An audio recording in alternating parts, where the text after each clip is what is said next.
ஏகப்பட்ட பிரச்சனைகள் அனுபவிச்சுட்டு வந்திருப்பாங்க. எந்த பக்கம் திரும்பினாலும் ஏதாவது ஒரு தடை, இடைஞ்சல். 12 ராசிகள்ல ஒரு சில ராசிகளுக்கு இந்த வருடம் நல்ல வருடம்.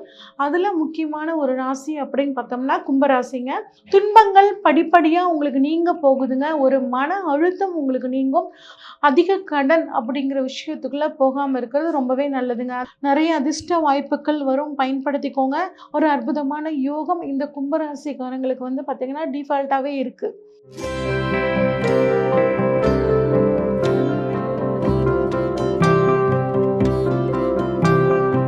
நமசிவாய வாழ்க, நாதன் தாழ் வாழ்க, இமைப்பொழுதும் இன்னெஞ்சில் நீங்காதான் தாழ் வாழ்க.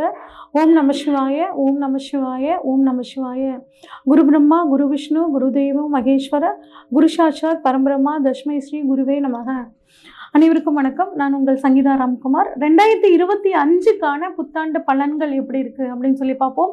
இந்த 2025 பார்த்திங்கன்னா ஒரு முழுமையான கலவையான பலன் தான் ஒவ்வொரு ராசிகளுக்கும் கொடுக்க போகுதுங்க. ஏன் அப்படின்னா வருட கோள்களான 4 கிரகப்பெயர்ச்சிகள் இந்த வருஷம் இந்த 2025 இருக்குங்க. அதனால் எல்லா ராசிகளுக்குமே ஒரு கலவையான பலனாக தான் இருக்க போகுது. முக்கியமாக வந்து பார்த்திங்கன்னா இந்த ஜனவரி மாதம் 1ஆம் தேதி புதன்கிழமை பிறக்குது. மார்கழி மாதம் 17ஆம் தேதி. இதுல வருடத்துல முதலாக வரக்கூடிய பயிற்சி அப்படின்னு சொல்லி பார்த்தோம்னா சனி பயிற்சிங்க. இது 29/3/2025 அதாவது மார்ச் மாதம் 29ஆம் தேதி சனி பயிற்சி நடைபெறுதுங்க. இந்த சனி வந்து கும்பராசியிலிருந்து மேசராசிக்கு போறாருங்க. அடுத்து குரு பயிற்சி. இது 14/5/2025 மே மாதம் 14ஆம் தேதி உங்களுக்கு புதன்கிழமை குரு பயிற்சி ஆகிறாருங்க. குருவானவர் ரிஷப ராசியிலிருந்து மிதுன ராசிக்கு போறாருங்க. அடுத்து ராகு கேது பயிற்சி 18/5/2025 அன்னைக்கு ராகு கேது பயிற்சி. ராகுவானவர் மீனத்திலிருந்து கும்பத்துக்கு ரிவர்ஸ்ல வர்றாருங்க. அதே மாதிரி கேது பகவான் வந்து கன்னி ராசியிலேருந்து சிம்ம ராசிக்கு போறாருங்க. இதுதான் இந்த வருடத்துல மிக முக்கியமான கிரக பயிற்சிகளுக்கான காலங்க. இப்போ இந்த வருடம் ஒவ்வொரு ராசிக்கும் எப்படி இருக்கு அப்படின்னு சொல்லி நம்ம வரிசையா பார்ப்போம். கும்பராசிக்காரங்களுக்கான இந்த 2025வது வருட பலன்கள் எப்படி இருக்குன்னு சொல்லி பார்ப்போங்க. கும்பராசிக்கான அதிபதி சனி பகவானுங்க.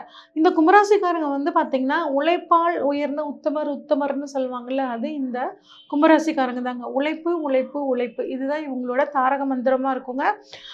தப்புன்னு ஒரு இடத்துல நடந்துச்சுன்னா அது தட்டி கேட்கக்கூடிய முதல் ஆளாக வந்து பார்த்தீங்கன்னா முதல் வரிசையில் இந்த கும்பராசிக்காரங்க இருப்பாங்க. அதே மாதிரி அடுத்தவங்கள மதித்து நடந்துக்கக்கூடிய குணமும் எங்களுக்கு இருக்குங்க.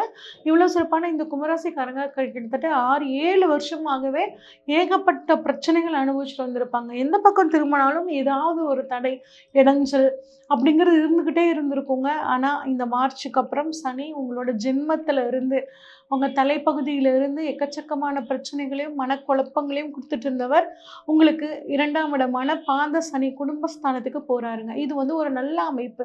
அடுத்து குரு பகவான் வந்து பார்த்திங்கன்னா 4ஆம் இடத்துலேருந்து கொஞ்சம் மத்தியம பலனை கொடுத்தாருங்க.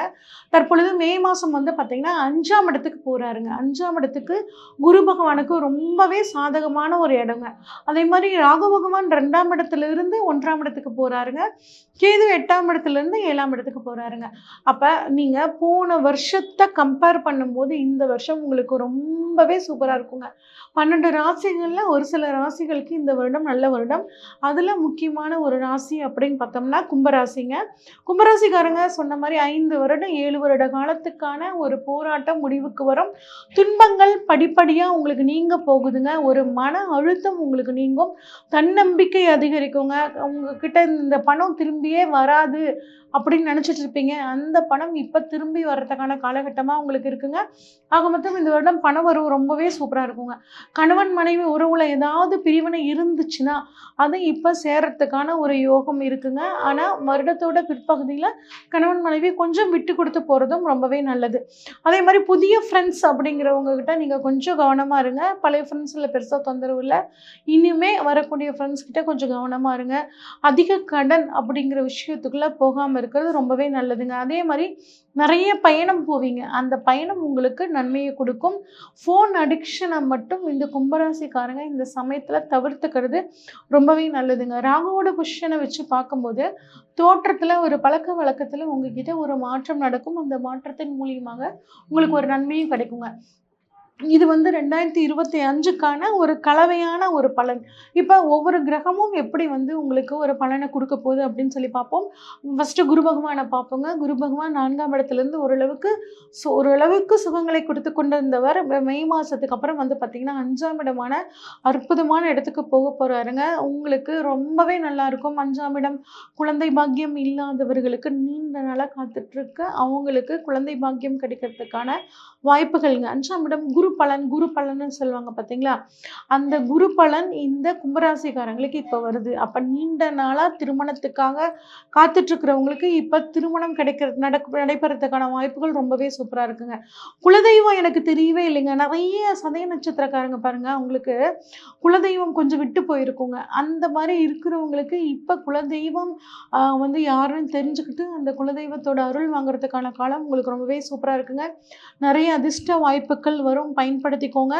தந்தை வழி சொத்துல இருந்து வந்த பிரச்சனை நீங்கி அந்த சொத்து உங்களுக்கு கிடைக்கிறதுக்கான சூழல் நல்லா இருக்கு.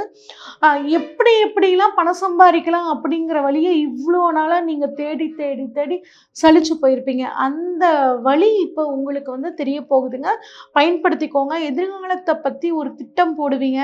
நல்ல ஒரு புத்தி கூர்மை, ஆழ்ந்த அறிவு இதெல்லாம் உங்களுக்கு வந்து இந்த சமயத்தில் கிடைக்க போகுதுங்க. மே மாதத்துக்கு அப்புறம் குரு பகவான் உங்களுக்கு 5ஆம் இடத்துக்கு வரும்போது, அடுத்து குரு பகவான் 5ஆம் இடத்துல இருந்து உங்களுக்கு 9, 11, 1 இந்த இடங்களை பார்க்குறாருங்க. இது ஒரு நல்ல அற்புதமான அமைப்புங்க. ஃபர்ஸ்ட் வந்து பார்த்தீங்கன்னா 9ஆம் இடத்தை பார்க்குறாரு. 9ஆம் இடம்ங்கிறது பாக்கியஸ்தானம். 5ஆம் பார்வையாக 9ஆம் இடத்தை பார்க்குறாரு. அப்போ 5ஆம் இடம்னா குழந்தைகள் ஸ்தானம்னு சொன்னேன் பார்த்தீங்களா? உங்களோட வளர்ந்த குழந்தைகள் இருந்தாங்கன்னா அவங்க வெளிநாடு, 9 வெளிநாட்டை குறிக்கக்கூடிய இடம், அவங்க வெளிநாடு போகிறதுக்கான ஒரு சூழல் சூப்பராக இருக்குங்க. நிறைய பயணங்கள் போவீங்க. தந்தையாரோட இருந்து வந்த பிரச்சனைகள் வந்து இப்போ நீங்க போகுதுங்க. நிறைய தீர்த்த யாத்திரை போவீங்க, புனித யாத்திரை போயிடுறதுக்கான சூழல் சூப்பராக இருக்குங்க. உயர்கல்விக்காக காத்துட்ருக்கிறவங்களுக்கு இப்போ உயர்கல்வி படிக்கிறதுக்கான அந்த சீட் கிடைக்கிறதுக்கும், ஆராய்ச்சி கல்வியில் ஈடுபட்டு இருக்கிறவங்களுக்கு ஒரு நல்ல ரிசல்ட் கிடைக்கிறதுக்கான வாய்ப்புகள் ரொம்பவே சூப்பராக இருக்குது. நிறைய கோவில் கும்பாபிஷேகம் திருப்பணிகள் எல்லாம் வந்து முன்னின்று நடத்தக்கூடிய ஒரு அற்புதமான யோகம் இந்த கும்பராசிக்காரங்களுக்கு வந்து பார்த்திங்கன்னா டிஃபால்ட்டாகவே இருக்குது. அடுத்து 11ஆம் இடத்தை வந்து குரு பார்க்குறாருங்க. 11ஆம் இடம் லாபஸ்தானத்தை குரு பார்க்குறது ரொம்பவே நல்லது. அதுவும் 7ஆம் பார்வையாக வந்துட்டு 11ஆம் இடத்தை பார்க்குறாரு. அப்போ 7ஆம் இடம் வாழ்க்கை துணைக்கான ஸ்தானம், 11ஆம் இடம்ங்கிறது பணவரவு. அப்போ வாழ்க்கை துணையின் மூலியமாக உங்களுக்கு பணவரவு அப்படிங்கிறது நல்லாவே இருக்குங்க. மூத்த சகோதரரால் நன்மை. அதே மாதிரி 11ஆம் இடம் நம்மளது ஆசை அபிலாஷைகளை சொல்லக்கூடிய இடம். இப்போ உங்களோட ஆசைகள் அபிலாஷைகள் குருவோட பார்வையால் உங்கள் நீண்ட நாள் கனவுகள் லட்சியங்கள் இதெல்லாம் நிறைவேறதுக்கான காலம் ரொம்பவே சூப்பராக இருக்குங்க. அடுத்து வந்து பார்த்தீங்கன்னா உங்கள் ராசியவே குரு வந்து பார்த்தீங்கன்னா 9ஆம் பார்வையாக பார்க்குறாருங்க. தைரியம் தன்னம்பிக்கை அதிகரிக்கும், எதையும் சாதிக்கலாம் அப்படிங்கிற ஒரு குணம் உங்களுக்கு இருக்குங்க. சுய முன்னேற்றம் நல்லாயிருக்கும். ஒரு டென்ஷனாக ஒரு மாதிரி ஒரு பதட்டமாக இருக்க மாதிரியே இருக்கும்ல, இந்த காரியம் நல்லபடியாக முடியுமா முடியாதான்னு ஒரு சந்தேகம் உங்களுக்குள்ளே இருந்திருக்கும். அதெல்லாம் இப்போ உங்களுக்கு நல்லபடியாக முடியுங்க. ராகுவும் இதே வந்து 1ஆம் இடத்தை பார்க்குறனால கொஞ்சம் பழக்க வழக்கத்தில் ஒரு தோற்றத்தில் மாற்றம் ஏற்படும். சில பேர் வந்து பார்த்திங்கன்னா நிறைய லாங்குவேஜ் கற்றுக்கணும் அப்படிங்கிற மாதிரியான ஒரு ஆசை இருக்கும். தாராளமாக இந்த பீரியடில் கற்றுக்கலாங்க. இந்த வருஷத்தை பொறுத்த வரைக்கும் நீங்கள் மூளையும் உடம்பையும் எப்பயுமே வந்து பிஸியாக வச்சுக்கோங்க. நிறைய எக்ஸசைஸ் பண்ணுங்கள், நிறைய விஷயங்கள் பிளான் பண்ணுங்கள், யோசிங்க. இதெல்லாம் உங்களுக்கு இந்த வருஷத்தில் ஒரு நல்ல முன்னேற்றத்தை கொடுக்குங்க. சனி பகவானை பொறுத்த வரைக்கும் 2ஆம் இடத்துல குடும்பஸ்தானத்தில் வரும்போது நிறைய குடும்பத்துக்கு எப்படிலாம் வருமானத்தை இன்க்ரீஸ் பண்ணலாம் அப்படிங்கிற மாதிரி யோசிக்க ஆரம்பிப்பீங்க. 2ஆம் இடத்துல இருந்து காலப்புருஷனுக்கு 6ஆம் இடத்தை வந்து சனி பார்க்குறனால உடல் ஆரோக்கியத்தில் மட்டும் கொஞ்சம் கவனமாக இருக்கிறது நல்லதுங்க. அதிகப்படியான கடன் அப்படிங்கிற விஷயத்துக்குள்ளே போயிடாதீங்க. சனி 3, 8, 11ஆம் இடங்களை பார்க்குறாருங்க. சனி 3ஆம் இடத்துல பார்க்கும்போது செல்ஃபோனில் பேசுகிறதுல கொஞ்சம் கவனமாக இருக்கணுங்க. ஃபோன் அடிக்ட் ஆகிறதுக்கு ஒரு சிலருக்கு வாய்ப்பு இருக்குது. ஃபோன் அடிக்ஷனை குறைச்சிக்கோங்க. 3, 8, 11 தொடர்பு இருக்கிறனால கம்யூனிகேஷன் ஃபீல்டில், ஷேர் மார்க்கெட்டில், சூதாட்டம் போன்ற விஷயங்கள், ஆன்லைன் ரம்மி அந்த மாதிரிலாம் வருது பார்த்தீங்களா, அந்த மாதிரி விஷயங்களில் நீங்கள் கொஞ்சம் கவனமாக இருக்கிறது நல்லதுங்க. அதே மாதிரி வீடு மாற்றம், இடமாற்றம், தொழில் மாற்றம்லாம் வரும். இந்த மாற்றம் தேவைதானான்னு உங்களோட சுய ஜாதகத்தை ஜோதிடத்தை கொடுத்து பார்த்து அலசி ஆராய்ஞ்சு ஒரு தெளிவான முடிவெடுங்க. அது உங்களுக்கு வந்து ஒரு நல்ல அடித்தளமாக இருக்குங்க. அடுத்து வந்து பார்த்தீங்கன்னா சனி 8ஆம் இடத்தை பார்க்குறாருங்க. சனி 8ஆம் இடத்தை பார்க்கும்போது வாழ்க்கை துணையோட குடும்பத்தார்கிட்ட கொஞ்சம் விட்டு கொடுத்து போகணும். Insurance, medical insurance, health insurance இந்த சமயத்தில் போட்டு வச்சுக்கிறது ரொம்பவே நல்லது. அடுத்து வந்து பார்த்தீங்கன்னா சனி 11ஆம் இடமான லாபஸ்தானத்தை பார்க்குறாருங்க. பொன் பொருள் சேர்க்கை நல்லாயிருக்கும். ஒரு சிலருக்கு 2ஆம் திருமணம் நடைபெறும். ஒரு சிலருக்கு வந்து பார்த்திங்கன்னா காது பிரச்சனை கொஞ்சம் வர்ற மாதிரி இருக்கும். இதெல்லாம் வந்து பார்த்திங்கன்னா வந்து சரியாயிரும், கட்டாயம் குணமாயிருங்க. சனி பகவானை பொறுத்த வரைக்கும் உங்களுக்கு ஒரு நல்ல சூழ்நிலையில் இருக்கார். கடந்த 5 வருடத்தை ஒப்பிடும்போது இந்த வருடம் 2025 கும்பராசிக்காரங்களுக்கு ஒரு பொற்காலமாக இருக்கும் அப்படிங்கிறதுல எந்த விதத்துலையும் ஒரு சந்தேகமே கிடையாதுங்க. இன்னும் நீங்கள் இந்த வருடத்தை சாதகமாக மாற்றிக்கணும்னு நினச்சிங்கன்னா சனிக்கிழமை நாட்களில் அனுமன் வழிபாடு பண்ணுறதும் பசுமாட்டிற்கு உணவு தானம் பண்ணுறதும் உங்களுக்கு ஒரு மிகச்சிறந்த யோகத்தை கொடுக்கும். இது வரைக்கும் நம்ம பார்த்தது எல்லாமே பொதுவான பலன்கள் தாங்க. உங்கள் ஜாதகத்தில் ராகு எங்கே இருக்காரு, கேது எங்கே இருக்காரு, சனி எங்கே இருக்காரு, குரு எங்கே இருக்காருன்னு பார்க்கணும். அது மட்டும் இல்லாமல் உங்களுக்கு என்ன தசாபுத்தி நடக்குதுன்னு பார்த்துட்டு உங்களுக்கு இந்த வருடங்கள் நீங்கள் ஏதாவது முக்கிய முடிவுகள் எடுக்கணும்னா ஸ்க்ரீனில் தெரிகிற வாட்ஸ்அப் நம்பருக்கு கால் பண்ணுங்கள். உங்களோட ஜாதகத்தை ஃபுல்லாக டீட்டெயிலாக அனலைஸ் பண்ணிவிட்டு உங்களுக்கான ப்ரெடிக்ஷன்ஸை சொல்கிறேங்க. அனைவருக்கும் இனிய புத்தாண்டு நல்வாழ்த்துக்கள். நன்றி, வணக்கம்.